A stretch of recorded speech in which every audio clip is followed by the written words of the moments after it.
Kuya Ron, nang mga panahong yun ay sobra na nga akong nagiging desperado. Na sana'y bumalik na nga siyang muli. Naisip ko na puntahan na nga ito sa tinatrabahuan niya upang magtanong.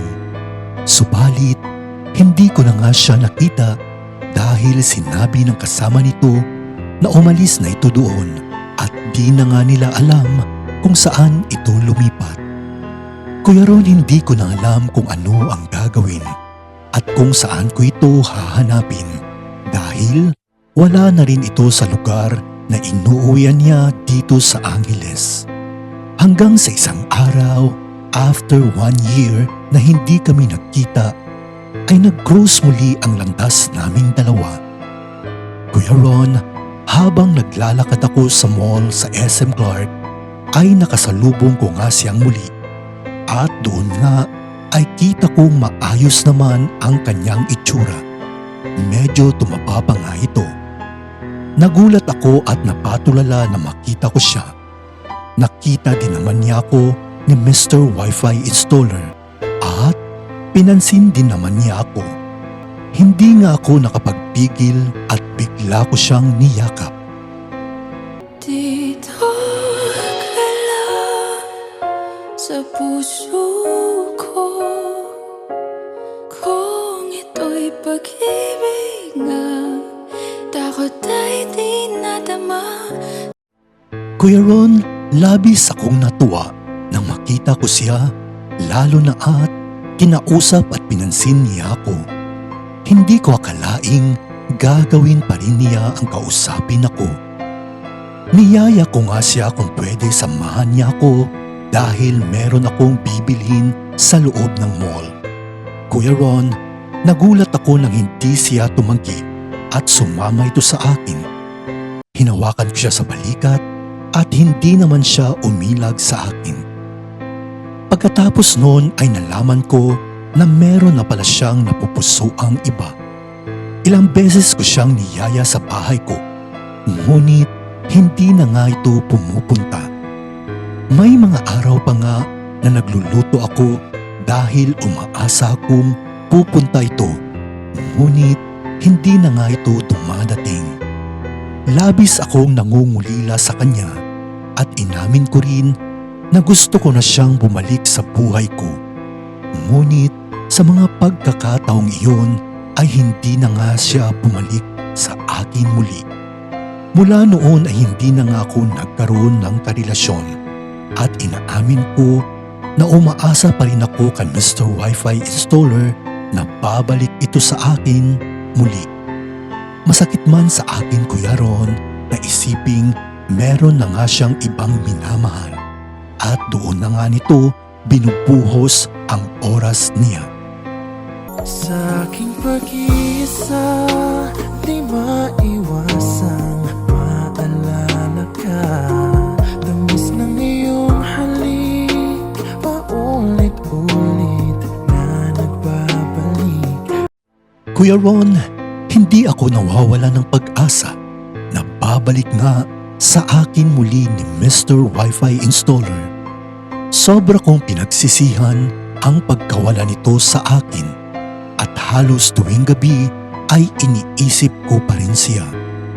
Lumipas muli ang ilang buwan nang huli kaming magkita hanggang sa isang araw ay bumalik ako muli sa mall at kumain ako mag-isa sa isang mamahaling restaurant. Kuya Ron, hindi ko alam kung pinagtatagpo ba kami ng tadhana dahil nakita ko nga siyang muli at nakatayo ito sa harap ng restaurant na para bang tinitingnan nito ang mga kumakain sa loob. Habang pinagmamasdan ko siya sa mga oras na yon at hindi niya namamalayang naroon ako sa loob, iniisip ko na baka hinihintay nito ang partner niya. Ngunit lumipas ang 10 minuto ay wala namang lumalapit dito. Kuya Ron, sa mga oras na yon ay nakikita kong parang aalis na nga ni Mr. Wi-Fi Installer at doon ko na nga siya nilapitan. At nagulat ito nang makita niya ako na papalabas sa restaurant. tinawag ko ito at pinapasok sa restaurant para sabay kaming kumain.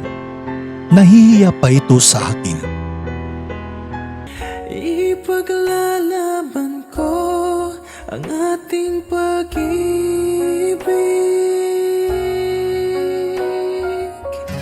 Maghintay ka lamang, ako'y darating.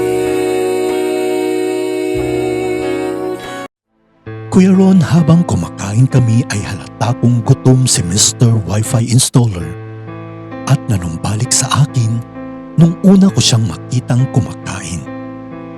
Tinanong ko ito kung ano nga ba ang ginagawa niya dito sa mall at sinagot niya naman ako na nag-a-apply pala ito ng trabaho at sobrang gutom na nga niya sa kakahintay ng interview.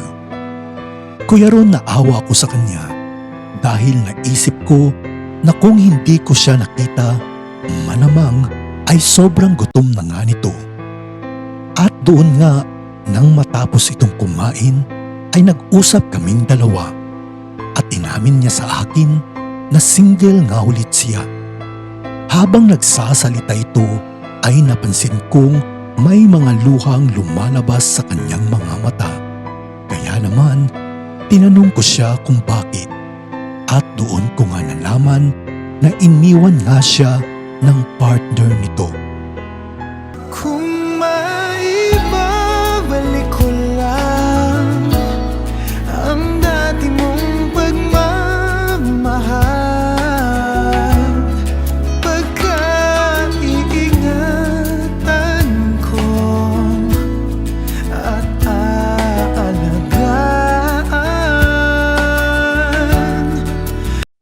Kuya Ron, inaamin ko na masaya akong narinig na wala na nga sila ng kanyang naging partner. Ngunit nalulungkot naman ako dahil sa nakikita kong sobrang nasasaktan nito. Pagkatapos nun ay nanumbalik ang aming ugnayang dalawa at walang araw ang lumipas na hindi kami nagkikita. Kuya Ron, bagamat naging maayos kami, ngunit nagkaroon naman siya ng opportunity na makapagtrabaho abroad. Nasa Dubai nga siya ngayon at nagtatrabaho doon. Sinubukan ko naman siyang pigilan, ngunit may pangarap din ito sa buhay at sinabi niyang magsisikap muna ito at hintayin ko nga siyang bumalik muli. Sa ngayon ay magkaibigan na muna kami. Kaya naman doon ko napatunayan na hindi pera ang habol sa akin ni Mr. Wi-Fi installer at hindi nga ako tumigil na suyuin siyang muli. Hanggang ngayon ay patuloy ang aming komunikasyon at inaamin ko na sobrang namimiss ko na rin siya. At kahit hindi man kami opisyal na magkarelasyon, ay parang ganoon naman ang aming turingan sa ngayon. Araw-gabi, nasa isip ka, napapanaginip ka, kahit saan magpunta. Kuya Ron, masaya naman kami kahit long distance ang pagkitan naming dalawa. At nasasabik na nga akong makita siyang muli pag uwi niya dito. Dahil promise nga namin sa isa't isa na hindi na kami maghihiwalay pang muli. Hanggang dito na lamang ang aking liham, Kuya Ron. Naway, nakapagbigay ito ng inspirasyon sa iba. Masaya ako na ibahagi sa inyo ang naging karanasan ko, lalong-lalo na dito sa Dear Kuya Rons. Muling ibalik ang pag-ibig na dati sa atin. Kung kakayanin ko, ika'y mawawala sa akin. Piling di ko kakayanin pa, nalaman kong wala ng pag-ibig sa akin. Labis akong nagpapasalamat sa pagtitiwalang binigay mo sa akin, Fred. At masaya ako na maging bahagi ng paglalahad ng inyong kwento. Naway maging masaya at maging matatag palalo ang inyong pagmamahalan. Muli, maraming salamat sa inyo. Abangan niyo po muli ang panibagong kwentong pag-ibig na aking itatampok dito lamang sa At Dear Kuya Rons.